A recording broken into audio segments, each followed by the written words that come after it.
अस्सलाम वालेकुम नाजरीन। मेरा नाम शुएब राजा है और इस्लामाबाद से मैं आपसे मुखातब हूँ। आज मेरे पास फिर वकार गिलानी साहब तशरीफ़ लाए हुए हैं। बड़े छोटे भाइयों की तरह हैं और बड़े सीनियर जर्नलिस्ट हैं।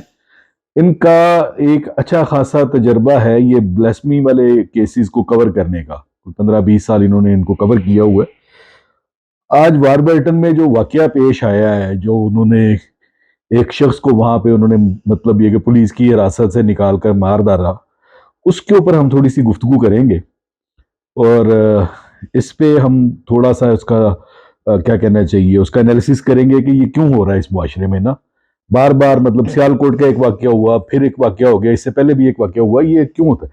गिलानी साहब, आप क्या कहेंगे इस बारे में, आपके क्या ख्याल है? पहले तो मैं बहुत शुक्रिया शुएब राजा साहब। जी मुख्तरन इस वाक़े को थोड़ा सा बयान कर दें ताकि नाजरीन और व्यूअर्स के लिए ज़रा जी जी आप। उसमें आसानी रहे कि ये मंडी वारबर्टन एक कस्बा है ननकाना साहब के पास और शेखपुरा के पास, और बहुत पुराना कदीम कस्बा है ये। तो वहाँ पे ये वाक़या हुआ है। ये एक नौजवान है जिसकी उम्र तकरीबन कहते हैं 35-40 साल थी राजा साहब। नाम क्या था उसका? वारस वारस। अच्छा। वारस था। और ये कोई जो लोगों का कहना है वहाँ पे कि कोई अमलियात वगैरह करना चाह रहा था या करता था, लेकिन उसका बैकग्राउंड बेचारे का ये था। अब तो वो इस दुनिया से चला गया आज। और उस वाक़े के बारे से पहले थोड़ा सा बताऊं मैं कि ये छोटी सी मजदूरी करता था और ज़हनी तौर पे कहते हैं जो देहात के लोग जिसको कहते हैं हम कि वो हिला हुआ था अनपढ़ और आदमी, अनपढ़ अनपढ़ था। आदमी था और और इसकी शादी को 10 साल हो गए थे। जो अच्छा। इलाके के लोग हमारे बड़े अच्छे दोस्त हैं वहाँ पे, काशिफ साहब हैं, सती साहब हैं, तो उन्होंने बताया कि 10 साल हो गए थे इसकी शादी को और इसकी कोई औलाद नहीं थी। अच्छा। और 2-3-4 साल हो गए हैं इसकी बीवी भी इसको छोड़ के चली गई थी। तो ये शादी के बाद से ही मजदूरी करता रहा और औलाद भी नहीं थी। और फिर इसका यह था कि अपने जिन इसकी लोगों के इसकी साथ ये इसकी काम करता इसकी था, इसकी वालदा भी इसको छोड़ गई हुई थी। वालदा भी छोड़ गई जी। जी। कहते हैं कि वालदा की भी इसने एक दफ़ा मारपीट की, जो लोग कुछ वहाँ पे कहते हैं। फिर ये भी कहते हैं कि ये लोगों को कहता था जिनके पास ये काम करता था कि मेरी जो बीवी है उसको किसी तरीके से वापस ले आएं या फिर इस तरह करें कि मेरी दूसरी शादी करवा दें। ये वो लोग बताते हैं जिनके पास वो काम करता था। जी ठीक है। फिर ये हुआ ये कि ये किसी वहाँ पे कोई जिस तरह मुकामी, आपको पता है हमारा देहाती माहौल है, तो वो पीर हजरात होते हैं कोई इस कोई तरह दम दरूद वाले, तो उनके पास भी जाता रहा काफ़ी अर्सा कि कोई दम दरूद कोई तावीज़ दे दें मुझे, मेरी बीवी वापस आ जाए या शादी हो जाए। तो इसी इस्लाम में ये कहते हैं कि कुछ लोगों ने जो वाक़या हुआ है कि आज इसको देखा है कि कुरान मजीद के कुछ औरात थे, इन पे वो अपनी बीवी की और इस तरह कुछ और अजीज़ो अकारब की तस्वीरें जो हैं वो स्टेपल करके या चस्पा करके साथ, तो वो खेतों में वो फैला रहा था। शायद उसके नज़दीक खुदा न तो मैं समझता हूँ कि मेरी अमलियात का कोई सिलसिला हो, लोगों ने किसी ने उसके दिमाग में ये बस ये बैठा दिया हो। बैठा दिया हो। उसको देख के तो लोगों ने पुलिस को शिकायत कर दी और पुलिस की शिकायत के बाद पुलिस वहाँ पे फ़ौरन पहुंची, उसको अरेस्ट कर लिया गया। लेकिन इसी असना में वहाँ पे कहते हैं कि हजूम जो है वो इकट्ठा होके वो थाने की तरफ जाना शुरू हो गया और नहीं पुलिस नहीं, की कस्टडी से उसको। इस एक मिनट में एक बात यहाँ पे थोड़ी सी मैं वजाहत करना चाहूंगा। देखिए, जब पुलिस ने उसको अरेस्ट कर लिया, उन्होंने उसको गाड़ी में नहीं बिठाया, वो उसको पैदल लेकर चल पड़े। ठीक है, गाड़ी में बिठाना चाहिए था और उसको हेडक्वार्टर में पहुंचाना चाहिए था, कहीं पे भी पहुंचाते उसको, ताकि उसकी जान की हिफाजत होती ना। उसको पैदल लेकर चल पड़े, रास्ते में लोग भी उसको मारते रहे, पुलिस वाले भी मारते रहे, ऐसे ही चलता रहा ना सारा कुछ। फिर जब वो थाने लेकर गए हैं तो फिर मॉब आ गया वहां पे, कुछ इस टाइप का सीन हुआ है। अब आप भाई बात वो करें। मॉब इकट्ठा हुआ, उन्होंने थाने को जनाब दरवाजा तोड़ा, छतों पे गए, नौजवान लड़के, आप वीडियोस में देख सकते हैं नाजरीन के, वहाँ पे बहुत सारे नौजवान लड़कों की तादाद थी। तो उन्होंने हवालात से उसको निकाला और वो साथी बताते हैं जो हमारे वहाँ पे हमारे दोस्त हैं कि उन्होंने जो बाकी कैदी थे वहाँ पे हवालात में, उन्होंने कहा कि आप साइड पे उस कमरे में जाके बैठ जाएं और इस बंदे को हमारे हवाले कर दें। और इसको लेके इसी असना में ऑब्वियसली पुलिस का चाहिए था, हालांकि वो एक ज़बरदस्त एक्शन करती, वो वहां से काफ़ी लोगों ने आई थिंक भागना मुनासिब समझा उस वक्त पुलिस का, हालांकि लॉ इन्फोर्समेंट का तो ये काम नहीं ये होता। काम नहीं होता। वो उसको नाजरीन इतना बेदर्दी से वहां से उसको मार के, डंडों से, पत्थरों से, लाठियों से, जो जिसके हाथ में था। तो लोग बताते हैं कि उसकी मौका पे ही शायद डेथ हो गई थी। फिर उन्होंने उसकी लाश को घसीटा है, उसके कपड़े उतारे हैं, उसको आध किलोमीटर दूर रेलवे फाटक के करीब ग्राउंड में ले जाके पेट्रोल डाल के आग लगा के जलाने की एक खौफनाक उन्होंने एक अमल किया है ये। और बदकिस्मती ये है कि ये नाजरीन पहला इसमें पाकिस्तान में वाकया नहीं हो रहा इस तरह। अभी कुछ ही अर्सा पहले जो आपने जिला सियालकोट में देखा होगा, वो जी, श्रीलंकन फैक्ट्री मैनेजर थे, बहुत बड़ी एक मैन्युफैक्चरिंग थी बहुत फुटबॉल बड़ा की, सानिया था वो। और गिलानी साहब उसमें मेरा इसी तरह का वाकया हुआ, और गिला- उससे पहले 20 वाकयात ऐसे हम देखते हैं गिलानी साहब होते मेरा रहते एक हैं, सवाल है सुनते हैं। छोटा सा, मैं आपसे एक बात पूछना चाह रहा हूँ। देखिए बात ये है कि हो सकता है वो मेंटली रिटार्डेड हो, ठीक है, क्योंकि कोई भी जी शऊर आदमी, कुरान पाक हमारे लिए बहुत एक मुकद्दस किताब है, गो जी कि हम बदकिस्मती से बेशक। हम उसको सिर्फ पढ़ते हैं, हम उसको समझते नहीं है, ये एक अलग जी हाँ। इशू है। लेकिन बहरहाल हमारे लिए उसकी एक बड़ी मतलब वर्थ है। कोई भी बंदा जो है जिसको थोड़ा सा भी शऊर है, वो कभी उसके राख इस तरह नहीं फेंकेगा।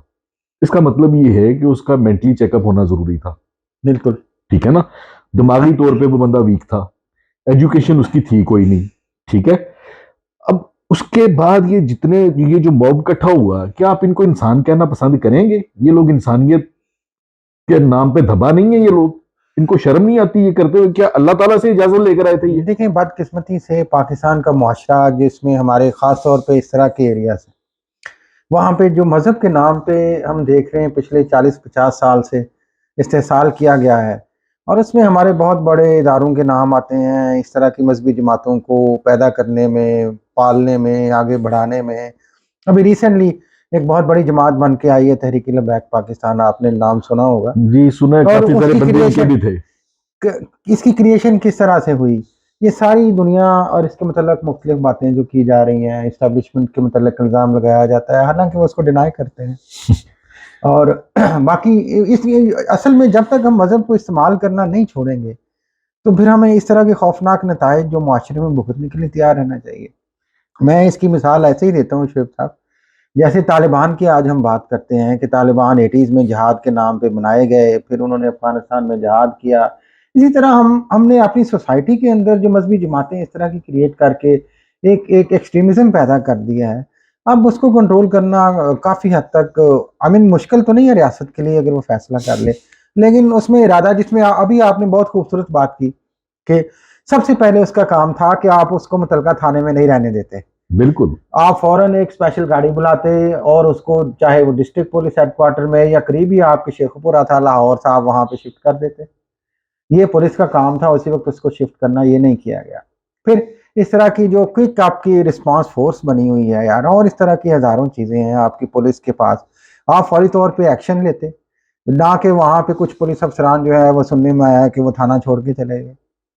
तो मॉब, जब देखें मॉब वायलेंट होता है तो अनफॉर्चुनेटली इस तरह के वाकयात होते हैं, और मज़हब के इस्तेसाल के नाम पे लोग जज्बात को ज़्यादा भड़काया जाता है।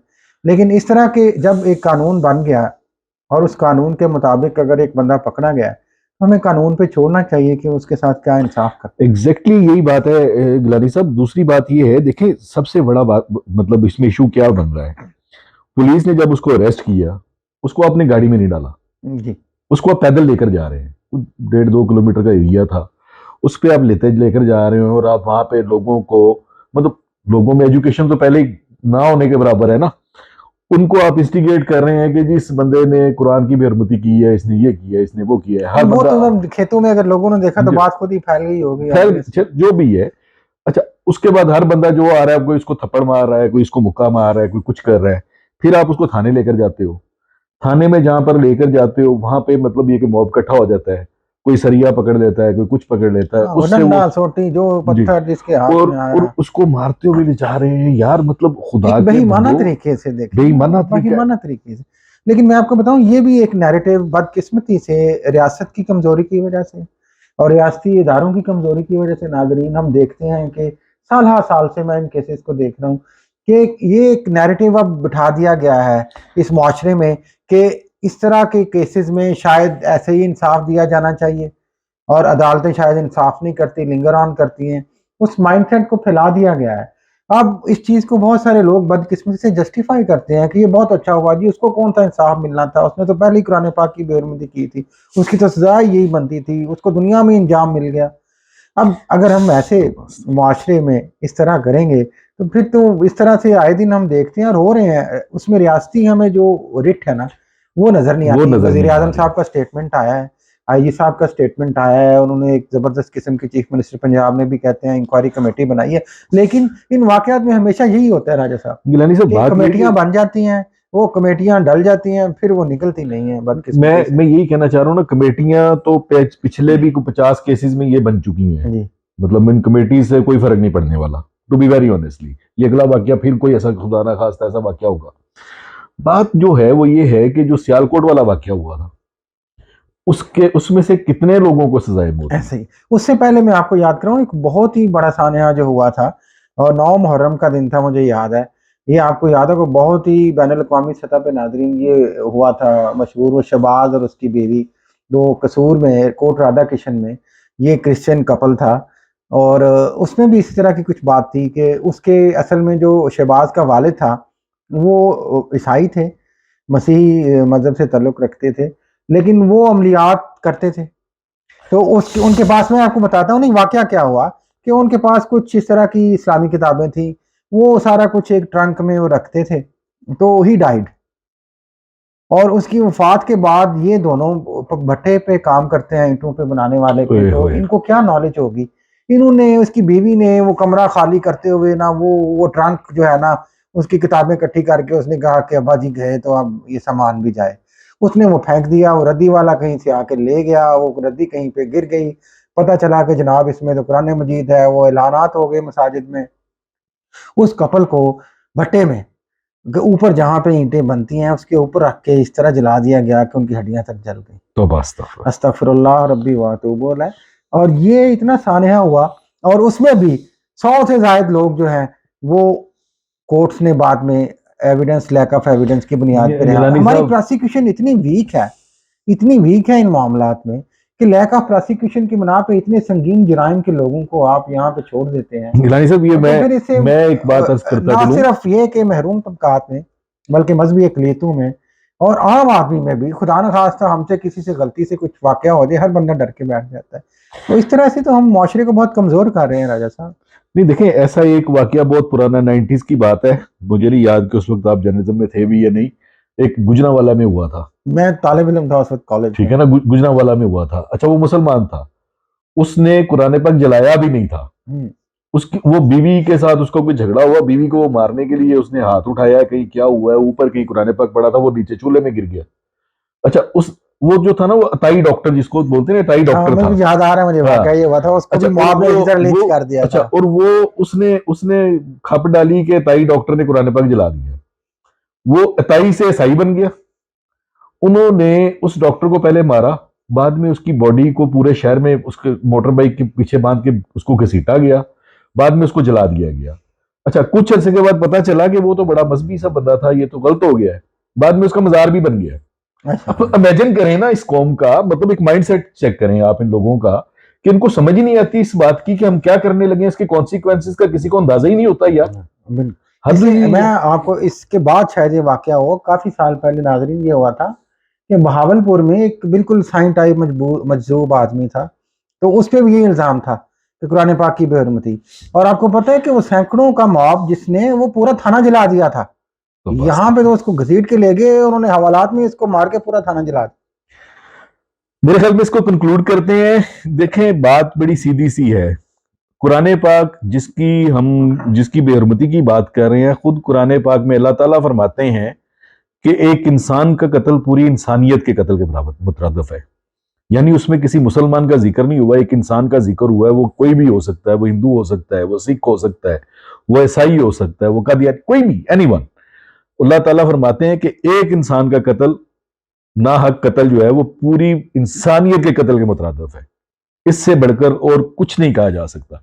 और उसके बावजूद अगर हमारा ये जो सोसाइटी जो है ये इस साइड पे चल पड़ी है, तो फिर अल्लाह ही हाफिज है। मुझे नहीं समझ आती कि हम किस तरफ जा रहे हैं और इसके अंजाम क्या होंगे। लेकिन मेरा ख्याल है अब बड़े ज़बरदस्त किस्म के, हम कहते हैं कि ये जो नए वज़ीर आला भी आए हैं, नए आईजी भी आए हैं, और नए हमारे वज़ीर आज़म भी माशाल्लाह आपको पता है बड़े एक्टिव हैं सियासी तौर पे। अभी बहस को नहीं ले जाना चाह रहा मैं।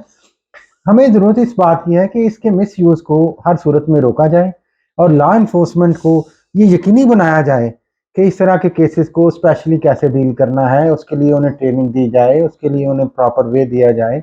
अब जिस तरह ये शुरू में भी हमने बात की कि उसकी फौरी तौर पे वहाँ पे इवैक्यूएट करके कहीं और ले जाया जाना चाहिए था। फौरी तौर पे मॉब को वायलेंट करने के लिए हमें डिस्ट्रिक्ट से फोर्स मंगवानी चाहिए थी। तो इस तरह की चीज़ें जब तक हम नहीं करेंगे, और हम सब मजहब के नाम पे जब खामोश होकर बैठ जाएंगे या डर के बैठ जाएंगे, तो फिर मुआशरे में इंतशार ये है इस तरह का बढ़ता जाएगा। और इससे फिर क्या होता है कि मजहब की बदनामी होती है, मुल्क की बदनामी होती है। ये जुर्म जो उसने किया, ये जुर्म तो है, एक मिनट जी, फर्ज करें हमारे पीपीसी में तो ताज़ीरात पाकिस्तान में जुर्म है। अब ये जुर्म है या नहीं है, या ये जुर्म होना चाहिए कि नहीं, ये अलग बहस है। उससे बड़ी बात यह है कि देखिए वो उस जुर्म होने के बाद उसका ये जुर्म पीछे हट गया, और जो कुछ उसके साथ ही कर दिया गया है वो पूरी बैनुल अक़वामी सतह पे इस चीज को हाईलाइट किया जाएगा। गिलानी साहब गुजारिश ये है कि अगर उसने जुर्म किया है तो उसके लिए अदालतें मौजूद है ना। लेकिन ठीक है ये ना, मैं ये कह रहा हूं कि वो जुर्म आप भी खुद पीछे हट जाता है। आप और खुद अदालत तो नहीं बन गए। जी